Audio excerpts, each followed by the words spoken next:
Welcome to this lecture where we're going to take a look at how the United States went from being a bystander nation, sitting on the sidelines, not wanting to get involved in World War II, to actually being a participant or a belligerent power. So let's get this thing started.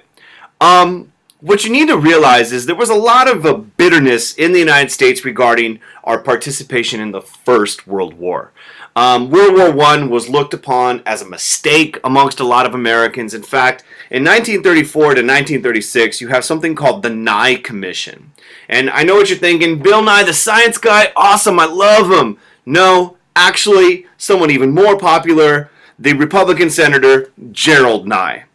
And basically what this Senate committee came up with was, in their investigation, they basically determined, in looking at the causes of World War I, why America entered into it, they came up with the conclusion that it was the result of Hey, must be the money. money. Hey, must be the money.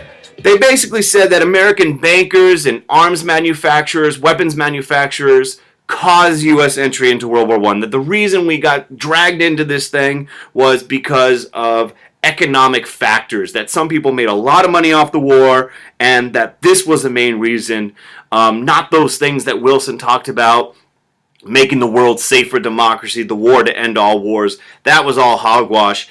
This was a mistake. In fact, in 1937, they did a poll. 70% of Americans thought we should have stayed the heck out of World War I.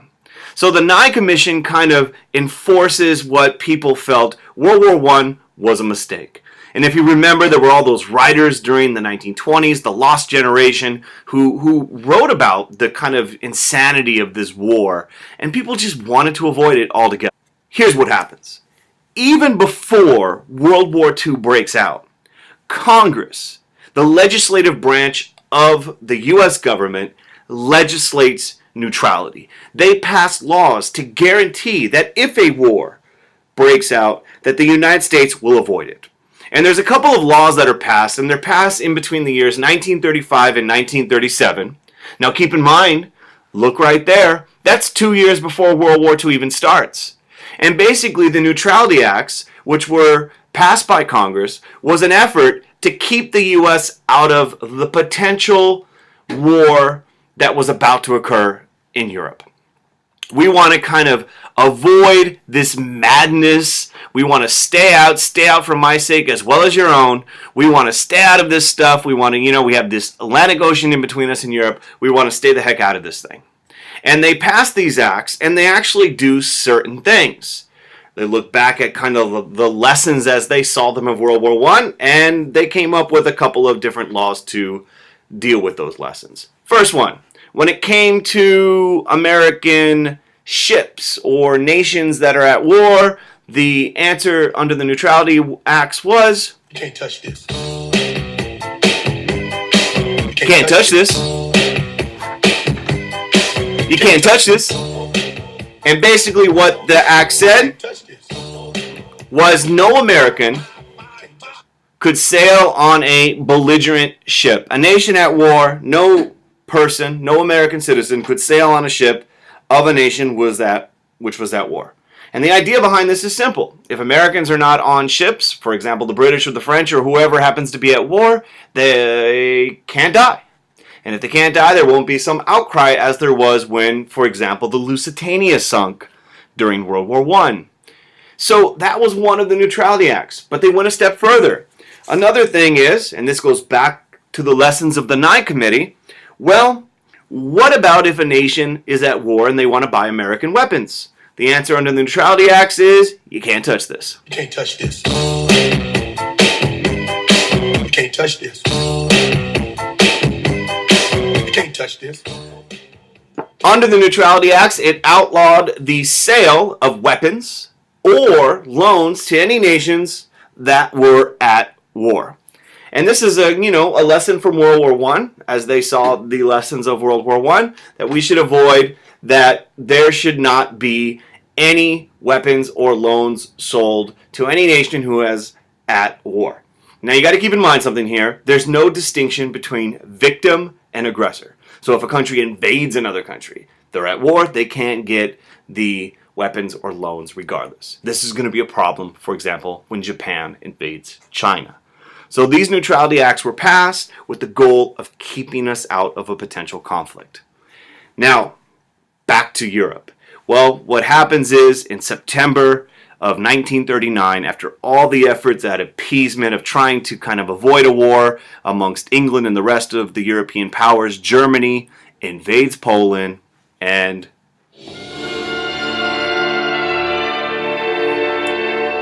World War II has begun. This war is going to begin in September of 1939. This lecture doesn't focus on that aspect of the war, but basically the strategy of Blitzkrieg, lightning war, quickly defeats most of Europe. Poland falls relatively quickly. Other countries fall very quickly soon after. And what you have is a situation where Hitler, all of those countries in the yellow have been defeated. Denmark, Norway, Belgium, Holland, and in May of 1940, France. Now, at the same time this is going down, in Asia, Japan is expanding as well. Everybody wants to the world. Japan is expanding. In fact, in 1937, they have full-on invasion of mainland China. And all sorts of horrible things happen in that situation. So, in both cases, Roosevelt now is in a situation where the Neutrality Acts do not allow him to get involved. He can't go and help because of, all these prohibitions by Congress, but he doesn't want England or France or China to fall to these aggressor countries. So he gets a policy passed in September 21st, 1939, which would allow the United States to help out the Allies, an amendment to the Neutrality Acts called cash carry. Cash carry is a way to help out with, at the same time, trying to avoid getting sucked into the war itself. And here's what it is. Real simple idea. Cash carry meant Allies could purchase weapons,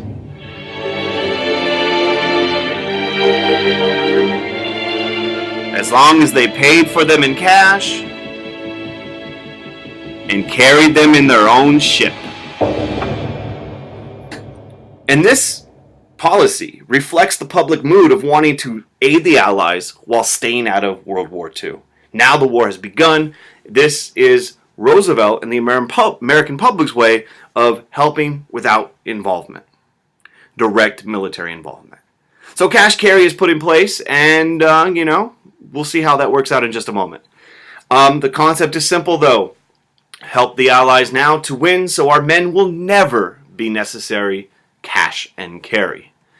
Now, like I mentioned, Hitler, Italy, Japan are very successful. Blitzkrieg, lightning war, quickly defeats mainland Europe. In June of 1940, France falls to the German war machine. There is Hitler taking a selfie right near the Eiffel Tower. In fact, the fall of France is shocking to many Americans. How did France fall so quickly? And for many Americans, this was a wake-up call, especially for Franklin Roosevelt, that this situation needed more U.S. involvement. But the question was how? How were you going to do it without getting involved directly in the fighting? In fact, by September of 1940, you have a situation where country after country has bit the dust. Another one bites the dust. Another one bites the dust. And another one gone. And Churchill is the leader of England. Winston Churchill is demanding, pleading for aid from Franklin Roosevelt in the United States, because what happens next is Germany begins preparing for a potential invasion of England, of Great Britain. They start bombing. England, and this, of course, is the very famous Battle of Britain. They have already taken down others from Czechoslovakia, Austria, Poland, Denmark, Norway, Holland, Belgium, France, and now Britain's left to go see the Nazis' dentists. The Battle of Britain takes place. We'll cover that in class. And it is the bombing of England. The city of London and other cities are bombed every night for like 70-something days. And Countless civilians are killed as the German Air Force tries to bomb the country of England into submission. And remarkably, the people of England survive and persevere and do not surrender. Winston Churchill as their leader. And in September of 1940, while England is being bombed, Roosevelt signs the Selective Service Act, which is the first time ever in our history you have a draft during a time of peace. Under the Selective Service Act, all men between the ages of 21 and 35 years of age had to register for the draft. First time ever that we had this put in place at a time when our country was not at war. So there's this sense that we need to get ready. We need to help out. But there's also this sense that we want to stay out of the fighting. And what you have in the United States is Roosevelt kind of torn between all these different competing interests. The desire to help out the Allies, but also the desire to remain neutral. And there's these different organizations that are saying, should we stay or should we go? Darling, you got to let me know. Should I stay or should I go? You know, do we intervene? Do we have non-intervention? Do we remain isolated? What should be the policy of the United States? And like I said, you have groups like Committee to Defend America. And their whole idea was, if we want to avoid the brand, if we want to avoid getting attacked by the Nazis, the only way we're going to do this is if we help out England. By defending the Allies, we defend America, because they're doing the fight that we don't want to. Other organizations said, you know what, George Washington wanted us to avoid what he called permanent alliances with any portion of the foreign world when he left office in 1796, and that America must kind of stay clear of Europe's problems and Europe's concerns. And you have an organization called the America First Committee, whose whole purpose was very simply America First. We should remain isolationists. We should stay out of Europe's war, and we should steer clear of it as best we possibly can. In fact, one of their famous spokespeople, you could see the photo of George Washington in the backdrop, is none other than Mr. Charles Lindbergh, the man who flew across the Atlantic in the 1920s. So this idea of isolationism. Well, Roosevelt's worried, and he's worried justifiably so, that England wasn't going to be able to hang on for too much longer without greater assistance. Cash and carry was having trouble. We'll talk about that in a moment. And he does something called destroyers for bases. And basically, without getting Congress's approval, which some people didn't like, in September of 1940, he passes a policy where it basically says, hey, England, you have all these bases over in the Western Hemisphere and the Caribbean. You don't really need them because you're fighting a war over in Europe. We have a bunch of destroyers. Why don't we swap?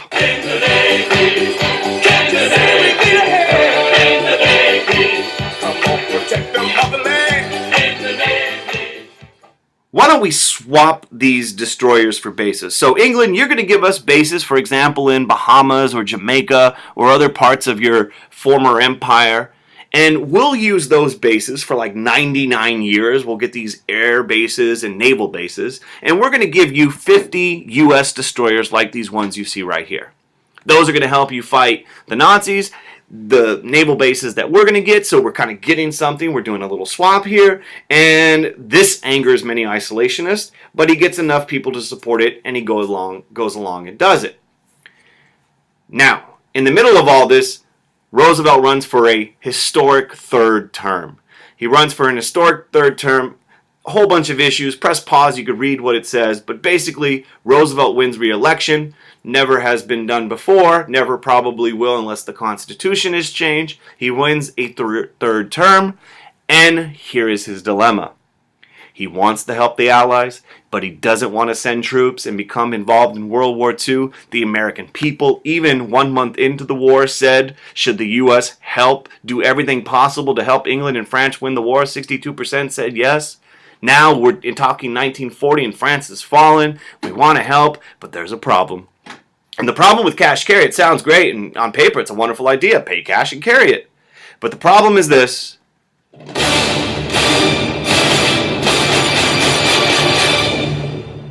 German U-boats made traveling the Atlantic Ocean extremely dangerous.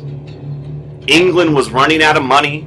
Other countries like China were blockaded by Japan, so they couldn't get the resources into their country to resist this aggression. You're at war, you don't have time to get, these supplies. You don't have the resources to travel across the Atlantic Ocean or the Pacific in the case of China. And so what the reality was this. The situation in Europe was bad. England was holding on, thankfully, but traveling across the Atlantic Ocean, for example, England's case, going from here all the way to the United States, You have sunk my battleship. was complicated by the presence of these German U-boats. This is one of the few German U-boats that the United States captured intact. It is in the Museum of Science in Chicago. Fascinating museum, fascinating visit to go see this U-boat. It's huge. Inside the museum, they show you the number of ships sunk by the Axis powers' navies. You can see that number only goes up as the war drags on. A lot of wonderful, handsome people like this guy risked their lives during World War II. And the German U-boat, you can go inside it in the museum, and it's pretty remarkable to see this machine of war. This is the U-boat from a different angle, torpedoes, and basically the situation is this. Churchill wants help. Roosevelt can't because of these neutrality acts. Cash carry was only as effective as the cash and the carry capabilities were there, and they weren't. Churchill wants help, and Frank has a plan. And this is kind of one of those things that happens. Roosevelt says, what if we come up with a different plan to replace cash carry? And this plan would be really simple. We would get rid of the cash provision. England doesn't have enough money. China doesn't have enough money. We'll get rid of the cash provision. And basically what we will do is we will lend the weapons to the Allies so that they can become victorious. All over the place singing, we will rock you. We will rock you. And this is the Lend-Lease Act, passed in March of 1941. Lend-Lease Act basically is what it says. We would lend the supplies to the Allies, we would get rid of the cash provision, and they would get the planes, the tanks, and the other equipment they need. We, the United States, would become the great arsenal of democracy. We would be the ones fighting by providing the economic means to do the fighting for our friends. In fact, some of the sayings were send guns, not sons. This Lend-Lease Act is the equivalent of an economic declaration of war. We are not sending soldiers, but we are sending the materials to the Allies. Roosevelt very famously gives this analogy. Pause it and read it. It's kind of funny, but he says it. Let me break it down in a visual sense. If your neighbor's house was on fire and they ran over to you and asked you to borrow a garden hose so they could put out the fire, you would not tell them, give me money, give me $15 and come get the hose. No, you would be like the brave neighbor. You would lend them the fire hose and allow them to put out the fire. And when the fire's out, they will bring back that hose and give it back. And if it, for some reason, is damaged, they would replace it. This is the concept of Lend-Lease. And Roosevelt, and even though many isolationists were not happy about this, gets this policy put in place, and like a good neighbor, Roosevelt is there. There's Roosevelt and Churchill. Their friendship would be very important throughout the war. We'll talk more about that later. And Lend-Lease supplies begin to flow to the Allies, but overwhelmingly to England, but also China, and eventually the Soviet Union as well. In fact, one of the problems that was happening is Lend-Lease provided the cash solution, but traveling from the east coast of the United States to England was still very dangerous, and German submarines were sinking British ships faster than the supplies could get there. So beginning in April of 1941, Roosevelt begins ordering U.S. tracking of German U-boats, and it's called the Allied Convoy System. And we are basically escorting British ships with American war supplies to Europe to help out the Allied powers, doing everything from escorting to making sure that if submarines are caught, in fact, they had a shoot-on-sight order. If any Germans naval fleets were trying to disrupt the supply, the United States would shoot on sight. So what you see happening as time is going on is the United States, because of this fear of an Axis victory, are slowly becoming more and more involved in the war effort on behalf of the Allies. Here is the Allied convoy system in effect. Hitler makes a mistake, and he makes a mistake when England fails to surrender. He fails to conquer England. He turns his attention to the East. He and he decides in June of 1941 that him and Stalin, they were never friends, but definitely not now.